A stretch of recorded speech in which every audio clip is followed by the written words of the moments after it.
Hello नमस्कार साथियों, स्वागत करते हैं एक बार फिर से आप सभी का फिक्स टारगेट 2.0 परिवार के एक और नई क्लास में। दोस्तों, आज के इस महामैराथन क्लास में हम लोग जितने भी स्टूडेंट स्नातक प्रथम सेमेस्टर बिहार के किसी भी यूनिवर्सिटी से यदि आप एग्जाम देने वाले हैं फर्स्ट सेमेस्टर का, तो आप लोग आज के इस क्लास को देख सकते हैं। यदि आपने माइनर या फिर आईडीसी पेपर में सोशियोलॉजी रखा है, सोशियोलॉजी यानी कि समाज शास्त्र से रिलेटेड आज के इस क्लास में हम लोग 5 शॉर्ट टाइप क्वेश्चंस देखेंगे जो कि आपके परीक्षा के दृष्टिकोण से इंपॉर्टेंट है। और सभी प्रश्न को हम लोग आज के इस क्लास में समझने का प्रयास करेंगे, क्योंकि आपके पास वक्त बहुत कम है और रटने में आपका समय ज्यादा बर्बाद होता है। इसीलिए हर क्वेश्चंस को आप अच्छे से समझिए। क्लासेस थोड़ी सी लंबी जरूर हो सकती है, लेकिन आपको मैं हर प्रश्न को कोशिश करूंगा कि क्लास में ही समझा दूं, ताकि आपको रटने की आवश्यकता ना हो। क्लास यदि आपको हेल्पफुल लगती है, चैनल पर नए हैं सब्सक्राइब करके नोटिफिकेशन बेल को ऑन कर लीजिएगा आने वाली क्लास के लिए। सेशन को एक प्यारा सा लाइक करके अपने सभी दोस्तों को भी जरूर शेयर कर दीजिएगा, ताकि सभी को हेल्प मिल सके। आइए बारी बारी से प्रश्नों को देखते हैं और सबसे पहले प्रश्न पर चर्चा करते हैं। सबसे पहला प्रश्न आपका क्या कहता है? पहला प्रश्न है कि प्राथमिक समूह का सामाजिक महत्व क्या है, यानी कि आपका जो प्राथमिक समूह है इसका समाज में क्या महत्व है, हम इसको समझेंगे। तो देखिए, प्राथमिक समूह जो होता है यह काफी महत्वपूर्ण समूह माना जाता है। एक समाज शास्त्री था जिसका नाम था कूले, और कूले ने बताया है कि यह जो समूह है प्राथमिक समूह, यह व्यक्ति के अनुभव में भी सर्वप्रथम स्थान रखता है और समाज के विकास में भी। यानी कि व्यक्ति कोई भी चीजों के लिए जो अनुभव करता है, अनुभूति जो उसकी होती है, उसमें भी काफी ज्यादा अहम रोल अदा करता है। और आपका जो समाज विकसित होता है, इस समाज के विकसित में होने में काफी ज्यादा भूमिका किसकी होती है? तो प्राथमिक समूह की होती है। अब ऐसा कैसे होता है, तो समझते हैं हम इस बातों को। देखिए, प्राथमिक समूह हमारे संपूर्ण व्यक्तित्व की रचना करता है, यानी कि हमारा क्या कर्तव्य है, हमारा व्यक्तिगत परिचय क्या है, इन सभी चीजों से रूबरू कराने का काम कौन करता है? तो आपका प्राथमिक समूह करता है। इसका जो प्रभाव है यह बच्चे के जन्म से ही प्रारंभ हो जाता है, यानी कि जब बच्चे जन्म लेते हैं उसी समय से जो है प्राथमिक समूह का प्रभाव उस बच्चों पर देखने को मिलता है। सबसे पहला बच्चा परिवार में रहता है और वहां की भाषाओं को समझता है, सामाजिक आचार को, वहां के आदर्शों को समझने का प्रयास करता है, वहां के रीति रिवाजों को समझने का प्रयास करता है, उसे सीखता है। यह सभी के सभी किसका देन है? तो प्राथमिक समूह का देन है। प्राथमिक समूह से समझ सकते हैं आप प्राथमिक शिक्षा। क्या समझ सकते हैं? प्राथमिक शिक्षा। व्यक्तियों को प्राथमिक शिक्षा कहां से मिलती है? तो सर, व्यक्तियों को जो प्राथमिक शिक्षा है यह आपके परिवार से मिलता है, आपके समाज से नहीं मिलती। आपके परिवार में जो भी व्यक्ति रहते हैं वहां से आपको प्रारंभिक शिक्षा मिलती है, वहां के रीति रिवाजों के बारे में, वहां प्रारंभिक भाषाएं जो कि आपकी मातृभाषा होती है, प्रारंभिक भाषाएं कौन सी बोली जाती है, इसके बाद वहां का क्या रीति रिवाज है, वहां लोग जो है किस आचरण से रहते हैं, ये सभी की सभी सीखें जो है बच्चों को कहां से मिलता है? उसके परिवार से मिलता है। इसके आगे की दुनिया जो है व्यक्ति कहां जाकर सीखते हैं? समाज में जाकर सीखते हैं, विद्यालय में जाकर सीखते हैं। वही बात करें तो रक्त, मांस, हड्डी, पुतला, ये सभी के सभी जो है बच्चा धीरे धीरे इक्का इक्का सामाजिक प्राणी में क्या होता है? तो बदलता चला जाता है। व्यक्ति का जो खून है, व्यक्ति की जो मांस है, हड्डियां हैं, यानी कि कहे तो व्यक्ति का एक तरीके से शारीरिक संगठन, क्या कहे? शारीरिक संगठन। यह जब धीरे धीरे विकसित होता है तो वह अब परिवार से कहां चला जाता है? समाज में चला जाता है। और समाज जो कि आपका द्वितीयक क्षेत्र होता है, द्वितीयक समूह होता है, और यहां पर व्यक्ति जो है बहुत सारी चीजों को अमल कर पाता है। फिलहाल जो है हम बात करते हैं प्राथमिक समूह पर। तो प्राथमिक समूह जो है यह सामाजिक व्यवहारों में उचित मान का निर्माण करता है। क्योंकि देखिए, एक व्यक्ति समाज के अंदर अपना परिचय कब बना पाता है? जब उसे अपने परिवार से एक बेहतर शिक्षा मिला हो, परिवार से एक बेहतर ज्ञान मिला हो कि व्यक्तियों का जो है किस तरीके से आदर करना चाहिए, किस व्यक्तियों के साथ हमें प्यार भरा पेश आना चाहिए, किसके साथ कैसा व्यवहार करना चाहिए। ये सारी चीजें किसी किताबों में नहीं लिखी होती है। ये सभी के सभी चीजें जो है आपको अपने परिवार से सीखने को मिलता है, आपको अपने पहले गुरु माता पिता से सीखने को मिलती है।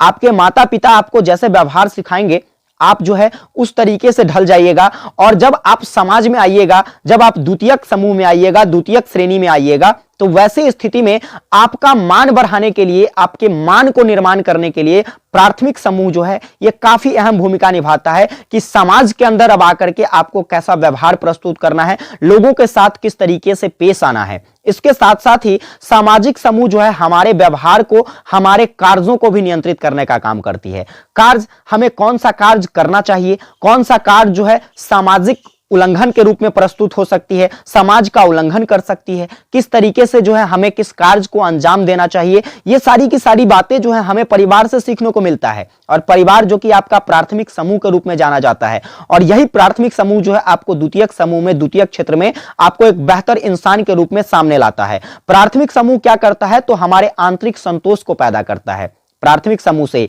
जैसे देखिए कि आजकल व्यक्ति देखते होंगे कि आप देखते होंगे काफी ज्यादा डकैती होती है। क्या होती है? डकैती होती है, चोरी होती है। इन सभी व्यक्तियों में संतोष का भाव नहीं होता है, इसलिए व्यक्ति क्या करते हैं, गलत कदम उठाते हैं। और गलत कदम, अगर मान लीजिए कि आपको परिवार से एक बेहतर सीख मिला हो कि ठीक है, अगर कोई वस्तु कहीं पड़ी हुई है तो वह आपकी नहीं है, उस पर आपका जो है अधिकार नहीं है, वह जिसका है वह उसका ही होगा, ठीक है, तो हम क्या उसके तरफ कभी भी नजर डाल सकते हैं? नहीं डाल सकते हैं। हम कोशिश करेंगे कि उसे अपने जीवन में कैसे प्राप्त किया जाए। इन सभी चीजों की शिक्षा आपको कहां से मिलती है? आपको अपने परिवार से मिलती है। तो कहीं ना कहीं हम कह सकते हैं कि प्राथमिक समूह हमारे अंदर एक आंतरिक संतोष पैदा करता है कि हमें किस चीज के प्रति आकर्षित होना चाहिए, किस चीज के प्रति आकर्षित नहीं होना चाहिए। इसके बाद जो है प्राथमिक समूह व्यक्ति को पशुता से मानवता की ओर ले जाता है। ये सारे के सारे कर्तव्य जब आप में निर्वहित हो जाएंगे, जो चीजें मैंने अभी आपको बताया है कि हमें कौन कौन से कार्य करने चाहिए, समाज में किस तरीके से हमारा रूपरेखा होना चाहिए, कितनी संतोष, हमारे आंतरिक संतोष होनी चाहिए, ये सारी की सारी चीजें जब आपके अंदर आ जाती है तो आप में मानवीय गुणों का निवास हो जाता है।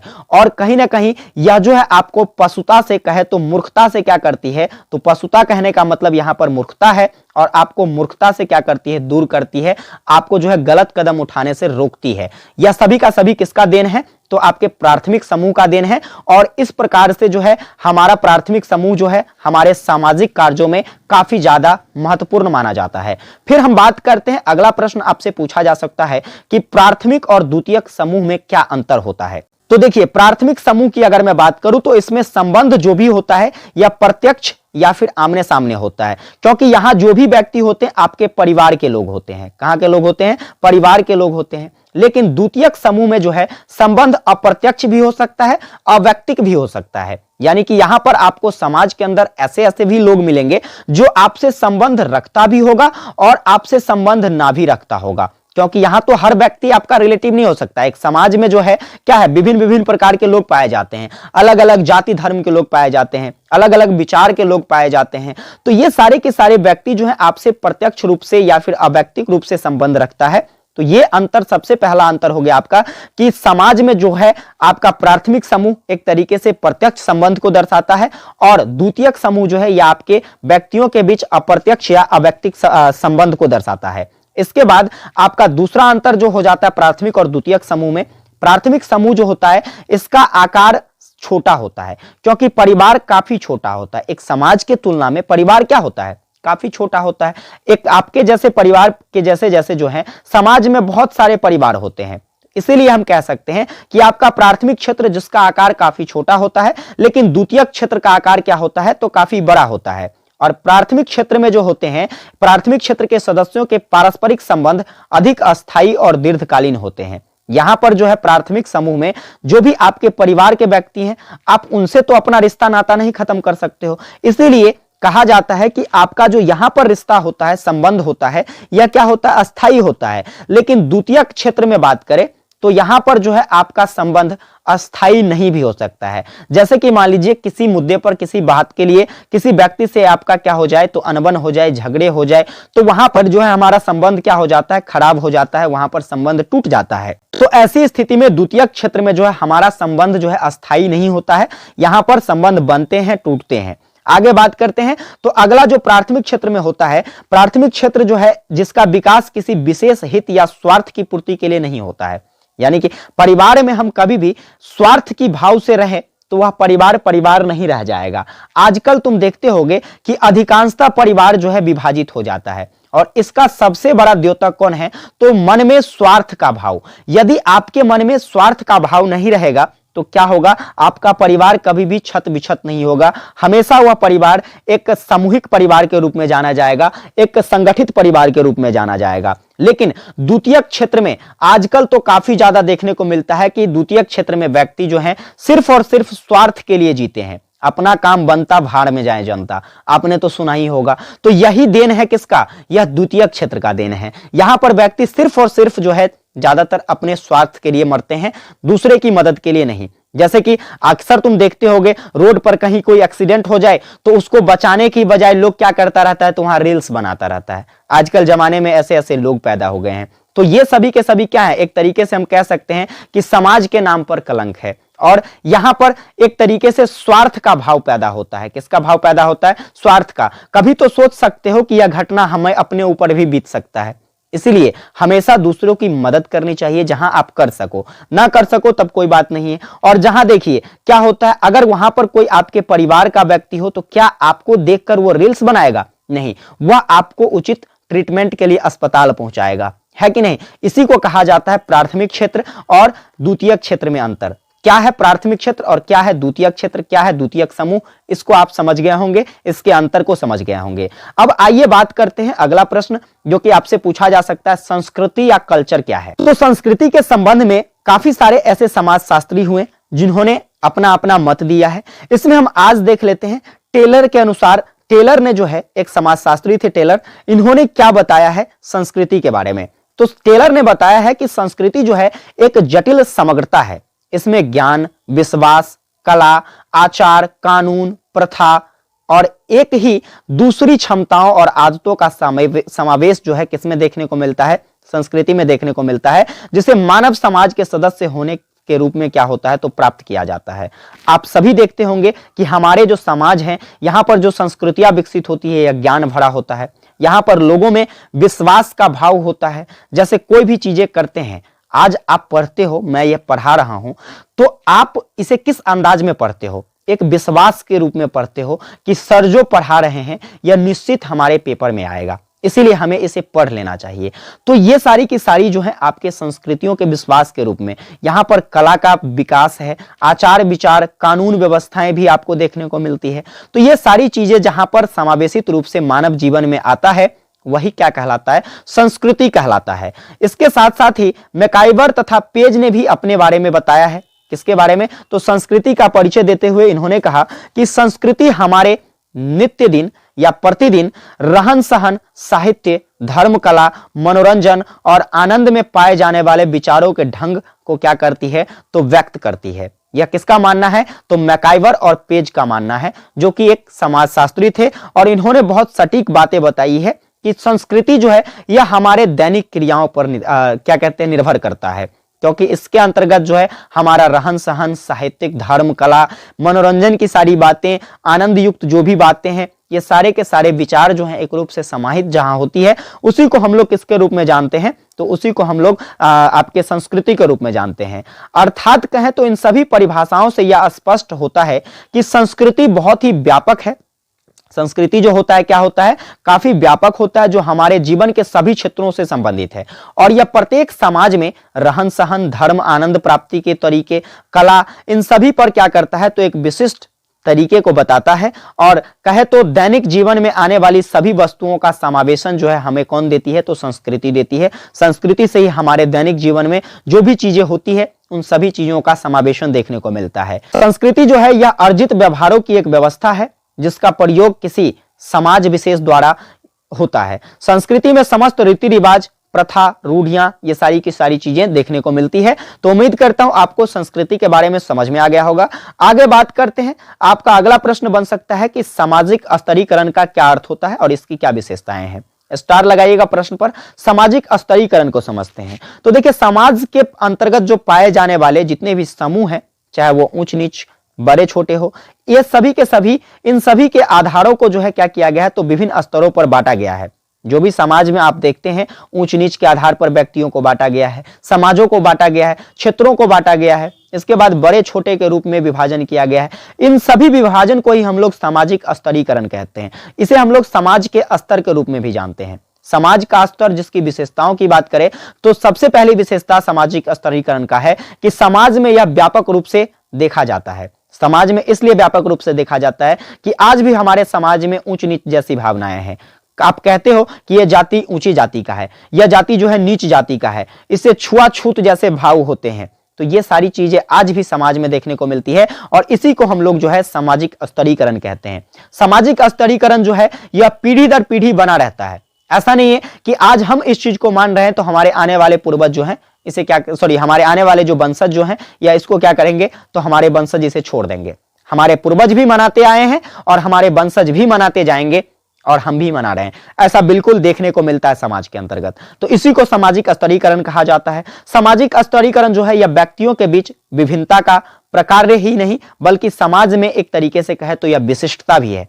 और सामाजिक स्तरीकरण जो है यह विश्वास या विचारधारा के द्वारा क्या होता है तो समर्थन प्राप्त करता है। आपको जहां पर विश्वास होता है, जहां पर आपको क्या होता है तो समर्थन मिलता है, आप वहां पर ही कोई भी चीजें संपन्न कर पाते हो। जहां पर आपको विश्वास नहीं है, जहां पर आपकी विचारधारा जो है सही तरीके से सिद्ध नहीं हो पा रही है, आप वहां पर कोई भी चीजें नहीं करते हो। आपको लगता है ना कि भाई यहां पर ये नीच व्यक्ति है, ये छोटा व्यक्ति है, हम इससे बड़े व्यक्ति हैं, हमारा यहां पर विश्वास नहीं है कि हमारे साथ किस तरीके से व्यवहार करेगा। तो जिस तरीके से आपके मन में जहां पर विश्वास होता है आप वहीं पर कोई चीजें करते हैं। जिस तरीके से आपकी विचारधाराएं जहां पर विकसित होती है आप वहां पर उस तरीके से पेश आते हैं। इसी को सामाजिक स्तरीकरण कहा जाता है। आगे हम बात करते हैं जो कि अगला प्रश्न है आपके क्लास का। अगला प्रश्न कहता है कि बाह्य समूह क्या होता है। बाह्य समूह कहें तो आपका अदर ग्रुप्स। अदर ग्रुप्स क्या है, यहां पर आपसे आंतरिक समूह के बारे में भी पूछा जा सकता है, लेकिन मेरा मानना है कि आपके पेपर में जो है बाह्य समूह पूछा जाएगा। तो चलिए हम लोग बाह्य समूह को समझते हैं कि बाह्य समूह क्या है। तो देखिए बाह्य समूह जो है यह समूह का एक रूप होता है जिसे हम लोग दूसरों का समूह कहते हैं, अदर ग्रुप्स कहते हैं, दूसरों का समूह। इसके प्रति जो है मन में ना तो हम की भावना होती है और ना ही किसी के सहयोग की सहानुभूति की भावना होती है। दूसरे का समूह कहने का मतलब ऐसा होता है ना कि भाई ये मेरा सामान है। अगर मान लीजिए कोई भी चीजें यहां पर पड़ी हुई है तो अपना सामान रहता है तो हम क्या करते हैं इसे उठाकर रख लेते हैं क्योंकि वो बर्बाद हो सकता है। लेकिन इसी में कहीं दूसरे का चीजें रहे यहां पर गिरा हुआ तो क्या करोगे, दूर छोड़ो यार, मेरा थोड़ी है, हम अपना है तो अपना रहता तो देखा जाता, ठीक है, अपना रहता तो हम इसका सहयोग करते, अपना व्यक्ति नहीं है। जैसे कि मैंने आप लोगों से कहा था क्या, जैसे कि मैंने आप लोगों से कहा था, आप लोगों ने भी हमें वीरान बना दिया। मैंने आप लोगों से कहा था कि नए वर्ष के शुभ अवसर पर मैं आप लोगों के समक्ष जो है डिजिटल पैनल लगाना चाहता हूं, इसके लिए आपको हेल्प करनी है। आप लोगों ने अपना नहीं माना, आप लोगों ने अभी तक जो है कोई हेल्प नहीं दिखाई है। तो कहीं ना कहीं ये चीजें मैं तो कर सकता हूं लेकिन थोड़ा सा वक्त लगेगा। तो इसी चीज को अपनापन का भाव कहा जाता है। अपनापन अगर है तो सब चीज है, अपनापन नहीं है तो कुछ भी नहीं है। तो यहां पर समझ गए कि आपको बाह्य समूह किसको कहते हैं, जहां पर जो है भाई साहब क्या होता है तो अपने की भावना नहीं होती है, हम की भावना नहीं होता है, सहयोग का दृष्टिकोण नहीं होता है, सहानुभूति यानी कि आपको किसी पर क्या कहते हैं किसी के मदद करने की भाव नहीं होती है। इसी को बाह्य ग्रुप कहा जाता है, अदर समूह कहा जाता है। इसमें क्या होता है तो उसके सुख दुख के साथ व्यक्ति का कोई संबंध देखने को नहीं मिलता है। जैसे आपका कोई भी व्यक्ति हो, अगर किसी के साथ जो है उसके सुख दुख में आप खड़े नहीं हो सकते यानी कि आप बाह्य समूह उसे समझते हैं, अदर्स व्यक्ति समझते हैं। इसके कारण बाह्य समूह के प्रति व्यक्ति का व्यवहार जो है पक्षपात, विरोधी तथा कहे तो घृणा से भरा होता है। अब इसे हम उदाहरण के स्वरूप समझना चाहे तो उदाहरण के स्वरूप में आप समझ सकते हैं। जैसे कहते हैं कि हम हिंदू धर्म के लोग हैं, वह मुस्लिम धर्म का लोग है, वह मलेच्छ है, वह कांग्रेसी है, वह रूढ़िवादी है, वह फन्ना पार्टी से है, हम फन्ना पार्टी से हैं। तो कहीं ना कहीं आपको ऐसा देखने को मिलता है कि वहां पर अपनेपन का भाव जो है नहीं देखने को मिलता। आप उसे हीन दृष्टि से देखते हैं या फिर आप उससे अपने से अलग देखते हैं। इसी को बाह्य समूह कहा जाता है। बाह्य समूह के सदस्य के प्रति जो है इस प्रकार का व्यंग का प्रयोग करके लोगों को पक्षपात तथा घृणा को व्यक्त करने का जो है काम किया जाता है। ज्यादातर आप देखते हो पॉलिटिक्स तो करते हो कि नहीं करते हो, पॉलिटिक्स अगर नहीं करते तो पॉलिटिक्स तो देखते होगे। हमारा बिहार तो भाई साहब राजनीति का जनक माना जाता है कि नहीं। यहाँ पर कई सारे ऐसे राजनीतिज्ञ, चाणक्य जैसे राजनीतिज्ञ हुए जिन्होंने राजनीति दिया, ठीक है। तो बिहार के बच्चे अगर राजनीति नहीं जानेंगे पॉसिबल ही नहीं है। तो यहां पर आपको देखने को मिलता है